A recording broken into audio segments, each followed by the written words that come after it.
ठीक है, देखो चैप्टर का नाम है थ्योरी ऑफ सप्लाई। अब थ्योरी ऑफ सप्लाई चैप्टर है हमारा, चैप्टर नंबर 4।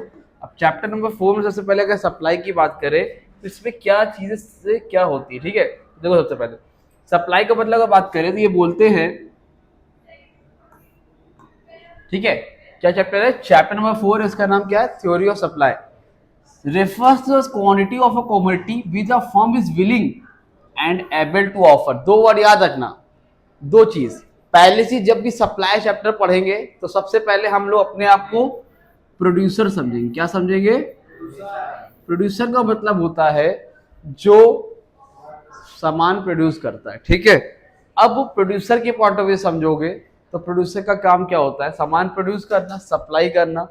तो दो वर्ड आएंगे, एक फर्म इज विलिंग, पहले तो उसके अंदर क्या होनी चाहिए, विलिंग होनी चाहिए, विलिंग माने इच्छा होनी चाहिए, प्लस एबल टू ऑफर, क्या होना चाहिए, एबल टू ऑफर। ठीक है, एबल होना चाहिए और वो कितना ऑफर कर रहा है। ठीक है, तो उसको हम लोग क्या बोलते हैं, सप्लाई बोलते हैं। एग्जाम्पल, जैसे मान लो मेरे पास 10 कलर टीवी है। ठीक है, कितनी टीवी है, 10 है। मेरे पास 10 है लेकिन मैं अभी बेचना सिर्फ और सिर्फ 5 चाहता हूं। 5 मैं कह रहा हूं अभी नहीं, दिवाली आएगी तब बेचूंगा। ठीक है, तो कितना ऑफर कर रहा हूं मैं बेचने के लिए, 5। तो मतलब मेरी विलिंग और एबल टू ऑफर कितना है, 5। तो ये जो एक्स्ट्रा रखा है ना वो क्या है, स्टॉक है। क्या है वो, स्टॉक। मतलब टोटल मेरे पास जो वो स्टॉक है, लेकिन मैं बेचना कितना चाह रहा हूं, सिर्फ और सिर्फ 5, है ना। तो वो क्या है, मेरी सप्लाई है। तो एक प्रोड्यूसर या फिर एक सेलर, जितनी उसके अंदर विलिंगनेस है और वो एबल है टू ऑफर करने के लिए, उसको हम लोग क्या बोलते हैं, सप्लाई बोलते हैं। क्या बोलते हैं, सप्लाई बोलते हैं। समझ में आई बात? ठीक है, अब difference between supply and stock क्या लिखा है, difference between supply and stock. अब सप्लाई स्टॉक में क्या डिफरेंस होता है, stock is the total quantity of a commodity. Stock क्या है, total quantity of a commodity that can be brought into the market for sale at a short notice. ठीक है, जो आपके पास टोटल क्वांटिटी पड़ी हुई है उसको आप शॉर्ट नोटिस के अंदर, कम टाइम के अंदर मार्केट में ला सकते हो। भाई गोडाउन में रखा, वो बाहर ले आएंगे। तो स्टॉक क्या होता है, जितना मेरे पास टोटल सामान अवेलेबल है। दुकान देखा होगा, गोडाउन में रखा रहता है, वो क्या होता है, स्टॉक होता है। और सप्लाई क्या होती है, कितना बेच रहे हो, कितना बेचना चाहते हो, वो क्या होती है भैया, सप्लाई होती है। इतनी बात समझ में आ गई? ठीक है, अब मीनिंग ऑफ सप्लाई पेपर में अक्सर पूछ लिया जाता है, इसकी मीनिंग जरूर से देख लीजिएगा। अब आगे बात करते हैं फैक्टर्स अफेक्टिंग सप्लाई। किसकी बात करते हैं, फैक्टर्स अफेक्टिंग सप्लाई। तो कौन कौन से फैक्टर्स होते हैं जो सप्लाई को अफेक्ट करते हैं। कभी सप्लाई बढ़ेगी, कभी सप्लाई क्या होगी, कम होगी। तो सप्लाई कभी बढ़ती है, कभी सप्लाई कम होती है। ठीक है, तो ऐसे कंडीशन पे कभी सप्लाई बढ़ेगी, कभी सप्लाई क्या होगी, घटेगी। तो कौन कौन से फैक्टर है जहां पर सप्लाई बढ़ेगी और कौन से फैक्टर यहां पर सप्लाई कम होगी। तो पहला है प्राइस ऑफ द कमोडिटी। क्या है, प्राइस ऑफ द कमोडिटी। अगर किसी भी कमोडिटी का, यदि की वस्तु कोई सामान है, जैसे कोई भी चीज हो गई, चाय हो गई, टी हो गई, कॉफी हो गई, पेप्सी हो गई, कोल्ड ड्रिंक, कुछ भी, तो अगर उसका प्राइस बढ़ता है तो सप्लाई क्या होती है, बढ़ती है। क्यों? सप्लाई में आपको अपने आप को प्रोड्यूसर सोचना है, सेलर सोचना है। प्राइस बढ़ेगा तो हम, मेरा प्रॉफिट भी क्या होगा, बढ़ेगा। मैं सप्लाई क्या करूंगा, बढ़ा दूंगा। अगर मेरा प्राइस कम होगा तो प्रॉफिट मेरा क्या होगा, तो सप्लाई में क्या करूंगा, कम कर दूंगा। ठीक है, तो प्राइस बढ़ता है, सप्लाई बढ़ती है, प्राइस घटता है, सप्लाई घटती है। कौन से केस में, प्राइस ऑफ द कमोडिटी में। किसी भी वस्तु का सामान, किसी भी चीज का सामान का प्राइस बढ़ जाएगा तो उसकी सप्लाई बढ़ जाएगी। सप्लाई बढ़ेगी ना बेटा, नहीं समझे। मान लो ये आलू बेचते हैं, तुम टमाटर बेचते हो, तुमको मालूम चल रहा कि आलू का प्राइस बढ़ गया तो तुम क्या करोगे, तुम भी आलू बेचना शुरू कर दो। क्यों? प्राइस ज्यादा है ना। देखो भाई, प्रॉफिट ज्यादा है, अपने को ये समझो, प्राइस बढ़ा तो प्रॉफिट मेरा क्या हो जाएगा, बढ़ जाएगा। तो तुम भी क्या करोगे, अब टमाटर छोड़ के आलू बेचना स्टार्ट कर दोगे, सप्लाई क्या हो जाएगी, बढ़ जाएगी। पहले अकेले वो बेचता, तब तुम भी बेचने लगे। उन लोग को भी मालूम चला कि भैया इसमें प्रॉफिट ज्यादा हो रहा था, जो भी बेचते होंगे छोड़ के सब टमाटर बेचने स्टार्ट करनी, सप्लाई क्या हो जाएगी, बढ़ जाएगी। जैसे कोविड के टाइम में कोई वैक्स वो मास्क वगैरह इतना नहीं यूज करता सैनिटाइजर, लेकिन जब लोगों को मालूम चला कोविड में इस्तेमाल होता है तो 5 रुपए 10 रुपए वाला सैनिटाइजर 50 रुपए का मिलने लगा। क्यों? क्योंकि उसका प्राइस बढ़ गया था, तो लोगों ने कहा इसमें प्रॉफिट ज्यादा है, तो लोग सप्लाई भी क्या करने लगे, उसकी ज्यादा हो गई थी। Number 2, price of other commodities. Other commodity का मतलब क्या होता है? When price of all other commodities increase becomes more profitable for the product to produce those commodities, consequently the supply of the existing commodities falls and vice versa। मतलब other commodities से matter करता है। Other commodities समझते हो, Pepsi और Coke जैसे होता है, या कोई भी इस तरह से अदर कॉमोडिटीज। जैसे एक आदमी है जो कि राइस प्रोड्यूस कर रहा है, एक आदमी है वीट प्रोड्यूस कर रहा है, जमीन तो दोनों के पास सेम है ना। जैसे ये अभय जो है राइस प्रोड्यूस करता है और रकीब जो है वीट प्रोड्यूस करते हैं। तो अब इनको मालूम चला कि भैया राइस का प्राइस बढ़ गया है, राइस का प्राइस बढ़ गया है। तो एक चीज बताओ, राइस का प्राइस बढ़ गया है तो वीट वाला क्या सोचेगा कि भैया हम भी अब वीट क्यों प्रोड्यूस कर रहे हैं, यही प्रोड्यूस कर लें। तो अपने आप राइस सप्लाई, वीट की सप्लाई क्यों लगेगी? क्यों? कि जो वीट प्रोड्यूस करता है वो भी क्या करने लगेगा, और जब लगेगा प्राइस कम हो रहा है तो फिर क्या होगा, ये इधर वाला उधर भागेगा तो उसकी सप्लाई बढ़ जाएगी। समझ में आ रही बात? तो इसको बोलते हैं प्राइस ऑफ अदर कॉमोडिटीज। एक कॉमोडिटीज की वजह से दूसरे कॉमोडिटीज पर क्या इफेक्ट पड़ता है। ठीक, नंबर 3 पर आता है भाई गोल्स ऑफ द फर्म। क्या आता है? गोल मतलब गोल, लॉन्ग टर्म गोल। ये कह रहे हैं कि गोल क्या है प्रोड्यूसर का भाई साहब। तो supply of a commodities also depends upon the goal of the firm. There गोल में बी प्रॉफिट मैक्सिमाइजेशन और सेल्स मैक्सिमाइजेशन। देखो दो तरह गोल होता है, एक होता है प्रॉफिट मैक्सिमाइजेशन और एक होता है सेल्स मैक्सिमाइजेशन। प्रॉफिट मैक्सिमाइजेशन का मतलब होता है एक दिन में एक सामान बेचेंगे। ऐसे आईफोन, महंगे प्रोडक्ट, आईफोन है, एक ही मोबाइल बेचेंगे 1 लाख रुपए का, लेकिन प्राइस क्या होगा, ज्यादा होगा। Profit maximisation. ब्रांडेड चीजें बेचेंगे, कम बिकेगा लेकिन पैसा ज्यादा मिलेगा। सेल्स मैक्सिमाइजेशन में क्या होता है, ज्यादा बेच के पैसा कमाना है भाई। वो उनकी एक जीन्स 5,000 की, 10,000 की, इनकी एक जीन्स 500 1,000 रुपए की, दोनों में डिफरेंस हो जाता है। तो इनको उतना कमाने के लिए ज्यादा बेचना पड़ेगा, इनको कम बेचना पड़ेगा। तो अगर प्रॉफिट मैक्सिमाइजेशन रहता है तो सप्लाई क्या रहती है, आपकी कम रहती है, क्योंकि भाई कम ही बिकेगा। और अगर सेल्स मैक्सिमाइजेशन तो सप्लाई क्या रहेगी, ज्यादा रहेगी। ठीक, आगे price of factors of production. क्या लिखा है? Price of factors of production. Factors of production क्या होते हैं?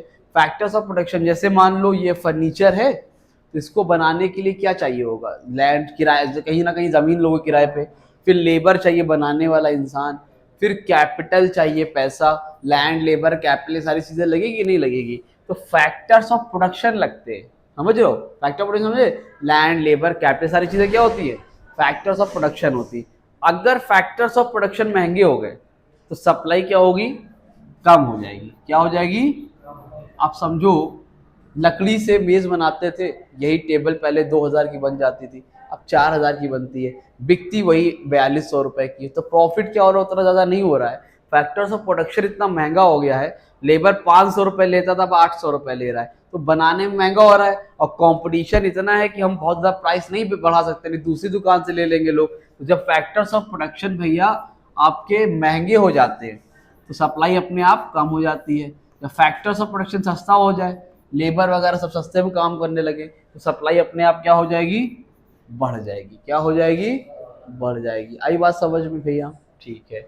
इसके बाद आता है स्टेट ऑफ टेक्नोलॉजी। क्या आता है? टेक्नोलॉजी का मतलब होता है मशीनें वगैरह, आप जिससे काम करते हो। इवन आपके आटे चक्की की दुकान है, आटा पीसते हो, चक्की की दुकान में तुम्हारी जो मशीन है बहुत पुरानी है, आउटडेटेड है, तो सप्लाई स्लो रहेगी, सप्लाई कम होगी।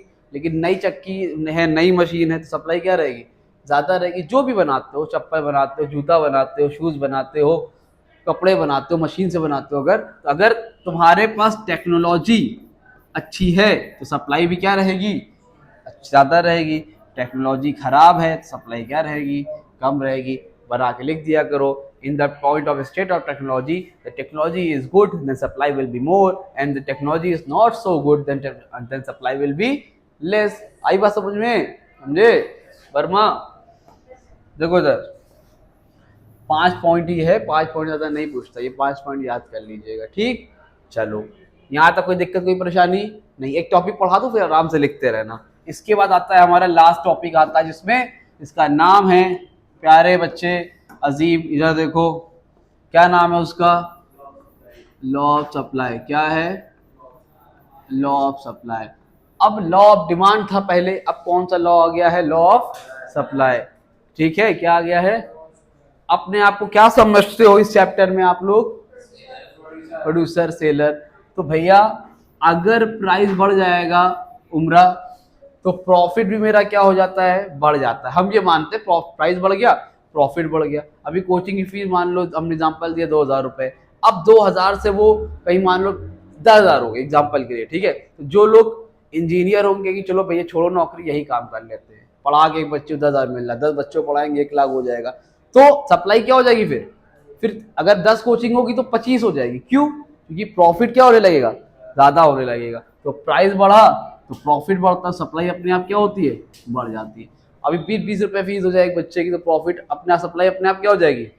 कम हो जाएगी। तो प्राइस कम हो गया, सप्लाई क्या हो गई? कम हो गई। तो लॉ ऑफ सप्लाई क्या बोलता है? when the price increases supply increases, when the price decreases supply decreases, and the main thing is others factors will be constant। Other factors क्या होंगे अब वर्मा? कांस्टेंट होंगे। अदर फैक्टर्स क्या होंगे? कांस्टेंट होंगे। व्हेन यही लिख के आना है। अदर फैक्टर्स क्या है? यही वाला फैक्टर जो भी नहीं, ये जो फैक्टर होता है ना, कहाँ गया? State of technology, factors, goals, ये सारी चीजें। तो ये सारे को क्या मानते हैं हम लोग? कांस्टेंट मानते हैं। अगर इसको हम लोगों ने कांस्टेंट नहीं माना तो लॉ ऑफ सप्लाई यहाँ पर काम, पानी ला तो दिया हमने, जब पीना है पिया, पलट तो दिया, वहां पर लॉ ऑफ सप्लाई आपका काम नहीं करेगा। लॉ ऑफ सप्लाई काम नहीं करेगा, इसलिए ये चीज लिखी जाती है। इसी चीज को जब हम लोग टेबल में दिखाते हैं, किस में दिखाते हैं उमरा मिस्टर? देखिए मिस्टर उमरा, यहां पर प्राइस हो गया, यहां पर क्या हो गया मिस्टर उमरा? क्वांटिटी सप्लाई हो गया। ठीक है, अब देखो हुसैन, तुम्हारा दोस्त अली खान कहाँ चला गया? अपने आप को अली खान समझने लगा सही में। देखो इधर, मुंबई चला गया, मुंबई चला गया। 10, 20, 30, 40, 50 प्राइस क्या हो रहा है? बढ़ रहा है। तो सप्लाई क्या होगी? बढ़ाओ, 50 ले लो, 50, 100, 150, 200। जब यही भाषा को, इसी को जब हम लोग टेबल में दिखाते हैं तो इसको लोग बोलते हैं सप्लाई शेड्यूल। क्या बोलते हैं? अब दूसरी चीज आती है सप्लाई कर्व। क्या आती है भैया? तो इसका कर्व बनाओ।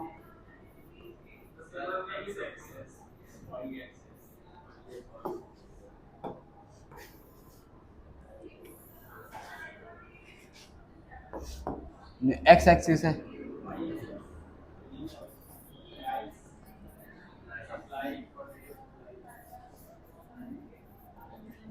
Quantity supply. अब 10, 20, 30, 40, 50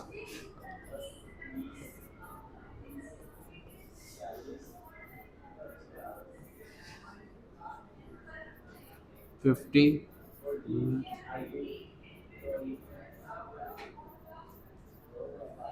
बताओ भैया 10 पे कितना? 20 पे, 30 पे,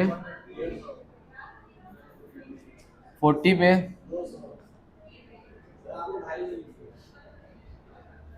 200,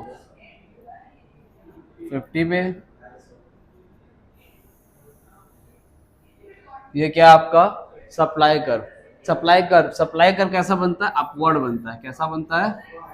देखो नीचे से ऊपर जाता है। डिमांड का कर्व क्या होता है? डाउनवर्ड बनता है, ऊपर से नीचे आता है। ठीक है, तो सप्लाई कर्व कैसा बनता है? अपवर्ड बनता है।